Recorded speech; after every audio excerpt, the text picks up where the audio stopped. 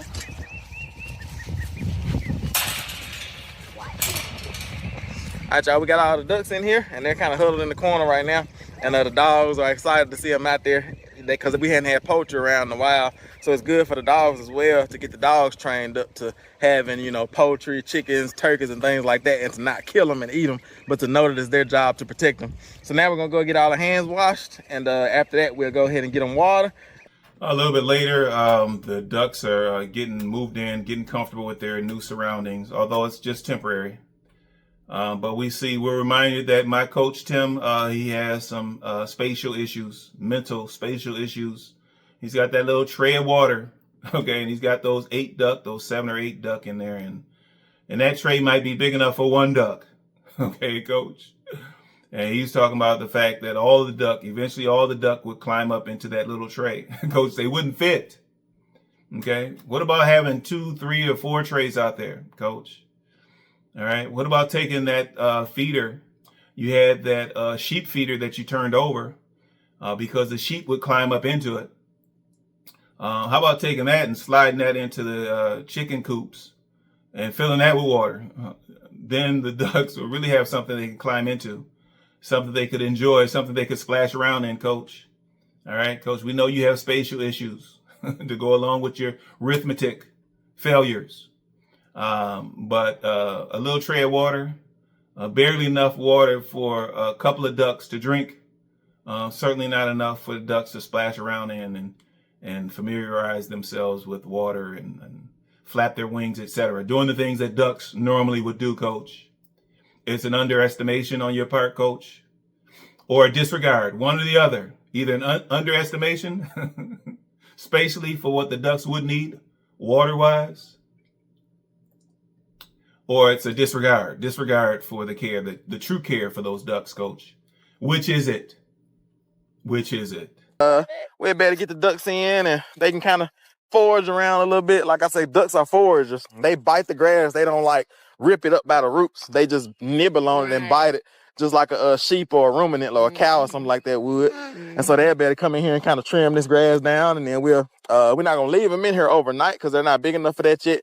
And also we have to put down this wiring here. We got some welded wire that we're gonna put down at the bottom to line the bottom, so no predators can dig in from the bottom. But everywhere else is secure. On the roof, have secure up there. And I'm also gonna put a roof on here. I'm gonna put OSB up here, and then I'm gonna secure it down with these same things here. I'm gonna just drill a hole through the OSB and secure it down. And then I'm gonna take the same roofing tin that I have on the barn over here. I don't know Ernest over there. We know his name. Ernest. What's up, Ernest? Yeah. But the same roofing that I got on Ernest over there, I got some left over, and I'm gonna put it on top of this. A little bit later, Tim visits the barn, the quote-unquote barn, the shed shack. He talks about how it's been a hobby for him over the years. It's been a hobby. Although he claims they've been faithful with it, faithfully working on it. Okay, so which is it? Is it a hobby, or have you been faithfully working to complete it? All right, because the videos are irrefutable evidence. All right, but he talks about it being a hobby. He's going to pick at it. He's going to continue to pick at it over the months and years to come. But he's talking about the painting being foundational. And I'm like, okay, coach. All right, so you're finally admitting that the barn is nowhere near being completed. Okay. You tried to claim to your heavy Tim followers. You tried to claim to them that once you put the siding up, that the barn was going to be done, completed. Okay. And you were already celebrating. And not only are you still dragging your feet on putting up the siding still is not up completely. All right. Not only did you tell us it's going to take a few weeks for you to paint it, a few weeks to paint a shack, to paint a shed, but you did tell us it's going to take a few weeks for you to do that. But now you're shifting gears based upon what you've seen on these reaction channels, how the reaction channels have drawn attention to the fact that that shed is far from being completed. And oh, by the way, when we say far from being completed, it means that it will likely never be completed. Considering that you've been watching our comments, you've adjusted your outlook a little bit, and now you're acknowledging that it's nowhere near being finished. You're going to pick at it for years to come. And so you're saying, well, the paint will just be the foundational work. We're like, all right, okay, coach. That's good to hear from you, coach. Some more realistic perspective. Some more honest perspective, coach. All right. Don't spend all your time trying to bamboozle your steady Tim supporters. Okay. Please consider the rest of us viewers, coach. Consider the rest of the viewers. We like a little honesty. We like a little bit of realism every now and then. We like to see a little integrity. Yes. And we like to see when you're actually earnest about your activities and about your actions, coach. Earnest. Okay, coach. All right, coach. On the barn site, we don't have any barn work going on today, but grandma came because I added a little bit more trim to the barn, and she's gonna come over and finish strong, get another day's work in, and do a little bit of caulking for us.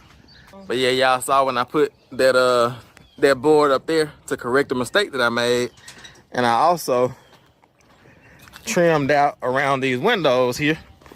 And these would be pretty easy to caulk. Like I said, you got to caulk these gaps because I put this little trim piece in the inside. Before I only had the trim piece here, but now I have a trim piece on the inside as well.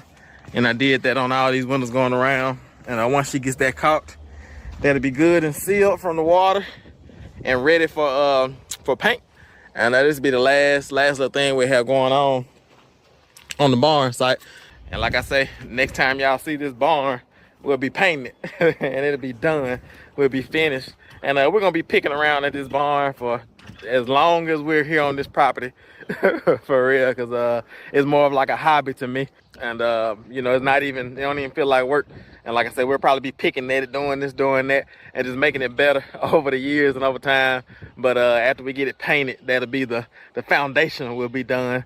But we're just chilling out right now, y'all. The ducks are doing good. All the boys are running around playing and everything. Everybody's enjoying themselves.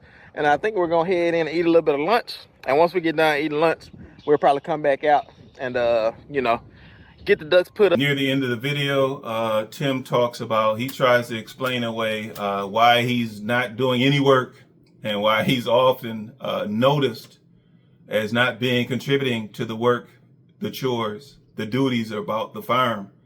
And he blames it on you viewers. He blames it on you subscribers. He blames it on you woeful Tim worshipers. He says that you guys are complaining about him being on camera too much. And so that's why he's holding the camera. He's holding the camera so you guys can see Megan. That's why he's not working. It's not because he avoids work at all costs. It's not that he avoids putting in labor at every turn. Okay? It's not that he's putting it off onto the boys, putting it off onto Megan, putting it off onto Grandma Lily. It's that you guys, by your demand, by popular demand, he's picked up the camera. Okay? You guys complained that you were seeing him too much. And so as such, he's going to hold the camera and let everybody else break their backs. Okay? And I'm like, okay, coach, how far does this explanation go back? How many months, how many years does this explanation cover what we've seen, what we've witnessed about that farm? Okay? So all the times that we've seen Grandma Lily struggle, we've seen Megan struggle, we've seen the boys struggle, okay, for months upon months, it's because your subscribers, they requested that you operate the camera. they requested that they implied that they were seeing you too much. Coach, we can't get enough of you working on camera, Coach. We can't get enough of it. All right. What we get enough of is you talking on camera, Coach. Okay. Let's talk more work. Okay. Put the camera on a tripod, Coach. All right. Then we can see plenty of Megan, plenty of the boys working, but we can also catch you working simultaneously, Coach. Put it on a tripod. No, it's going to get his. Oh yeah. All right, let's just go with that, and then we'll come back and get those other 4. Cause I'm the cameraman, of course. Somebody got to hold the camera. It's funny because folks say, Tim, we tired of seeing you on camera. You need to let somebody else be on camera. And then when I hold the camera and other folks do the work, they say, Tim, you should be ashamed of yourself for letting them catch all them ducks and hold them. It's like, make your mind up. Hey, little ducky. Hey, little buddy. What's going on, little buddy? But all right. That's it. That's it for my reaction to that recent IAG Farms video where Tim talks about finally getting his ducks in a row. Please like, comment, and subscribe. Chop it up in the comments. Tim and the heavies, I'll meet you guys there in the comment section. I do want to shoot out some love to my current subscribers. Thank you for showing me that love. I appreciate the love. For those subscribers or for those viewers that have not yet subscribed, please consider subscribing so that we can continue to shine that light. Until next time.